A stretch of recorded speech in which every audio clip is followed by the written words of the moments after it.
जोरदार धमाका जहाज में गूंजा, जिसके बाद सुकून का माहौल खौफ में बदल गया। शाम के 6:24 पर जब जहाज शिजुओका प्रीफेक्चर के ऊपर 24,000 फीट की बुलंदी पर था, आफत आ गई। जहाज के पिछले हिस्से में एक तेज धमाका हुआ। ये आवाज ऐसी थी जो किसी ने पहले कभी नहीं सुनी थी। एक भयानक, दिल दहला देने वाली आवाज जिसने पूरे जहाज को हिला कर रख दिया। मुसाफिर अपनी सीटों से गिर पड़े, सामान ओवरहेड कंपार्टमेंट से नीचे आ गिरा और ऑक्सीजन मास्क छत से नीचे आ गिरे। धमाके की वजह से जहाज का वर्टिकल स्टेबलाइजर, वो बदफिन जो जहाज को स्टेबल रखता है, टूट गया। इसके बगैर 740 एक पतंग की तरह हो गया, जिसकी दुम कटी गई हो बेचैन और हवा के हवाले। जहाज सीधा ऊपर की तरफ उठने लगा। उसका नखरा खतरनाक एंगल पर था। कॉकपिट में हालत खराब हो गई। वार्निंग लाइट्स झिलमिला रही थी, अलार्म्स बज रहे थे और कंट्रोल कॉलम कैप्टन ताकाहामा के हाथों में ढीला हो गया। धमाके ने चारों हाइड्रोलिक सिस्टम्स को तबाह कर दिया था, जो जहाज के रडर, एलेरॉन्स और एलिवेटर्स को कंट्रोल करते हैं। ये वो जरूरी चीजें हैं जिनसे पायलट्स जहाज को चले थे। इस बुरी हालत के बावजूद पायलट्स ने हिम्मत नहीं हारी। उन्होंने अपनी पूरी कोशिश और एक्सपीरियंस से इस टूटे हुए जहाज को कंट्रोल करने की कोशिश की।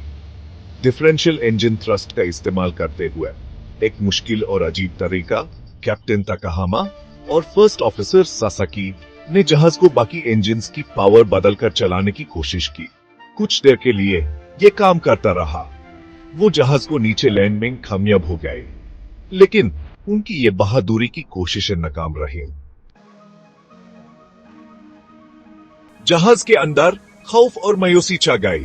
ज्यादातर मुसाफिरों ने बुरा अंजाम सोचते हुए कलम उठाया और अपने प्यारों के लिए air sickness bags, post cards और अपने पासपोर्ट्स के पेजेस पर जल्दी जल्दी पैगाम लिखे। ये दिल को छू लेने वाले पैगाम जो रैकेज में मिले, मुसाफिरों की जिंदगी के आखिरी लम्हों की झलक दिखाते हैं।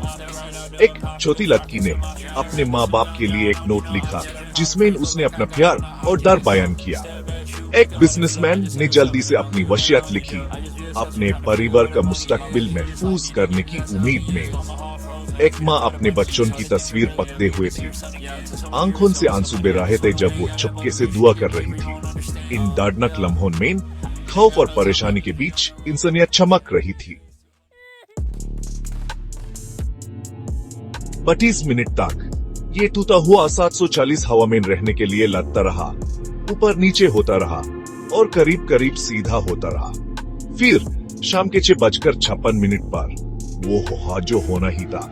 जहाज गुन्मा प्रीफेक्चर में माउंट ताकामागाहारा के जंगली इलाके में गिर गया। ये टक्कर जो कई मील तक सुनाई दी, बहुत भयानक थी। कभी ताकतवर रहा 740 अब एक टूटी हुई रैकेज में बदल गया और आग लग गई। रेस्क्यू टीम्स, जिन्हें गांव वालों ने खबर दी थी, क्रैश साइट की तरफ भागे, लेकिन दूर दराज जगह, खतरनाक रास्ता और अंधेरों की कोशिशों में रुकावट बना। उन्हें क्रैश साइट तक पहुंचने में करीब 12 घंटे लग गए और जो उन्होंने वहां देखा वो बहुत खौफनाक था। फ्लाइट 123 के क्रैश ने जापान और पूरी दुनिया को हिला कर रख दिया।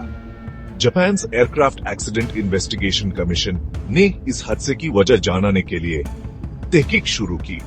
तहकीक से पता चला कि धमाका जहाज के रियर प्रेशर बल्कहेड में फॉल्टी रिपेयर की वजह से हुआ था। ये एक जरूरी स्ट्रक्चर है जो प्रेशराइज्ड कैबिन को अनप्रेशराइज्ड टेल सेक्शन से अलग करता है। हादसे से 7 साल पहले जहाज लैंडिंग के दौरान टेल स्ट्राइक इंसिडेंट में मुब्तला हो गया था।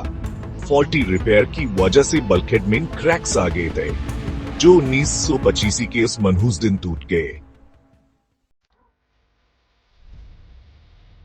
जापान एयरलाइंस फ्लाइट 123 का क्रैश जहाज की मेंटेनेंस और सेफ्टी प्रोसीजर्स की अहमियत की याद दिलाता है। यह हादसा जो जापानीज लोगों के ज़हनों में हमेशा के लिए रहेगा, एविएशन इंडस्ट्री में बहुत सी तब्दीलियां लाया।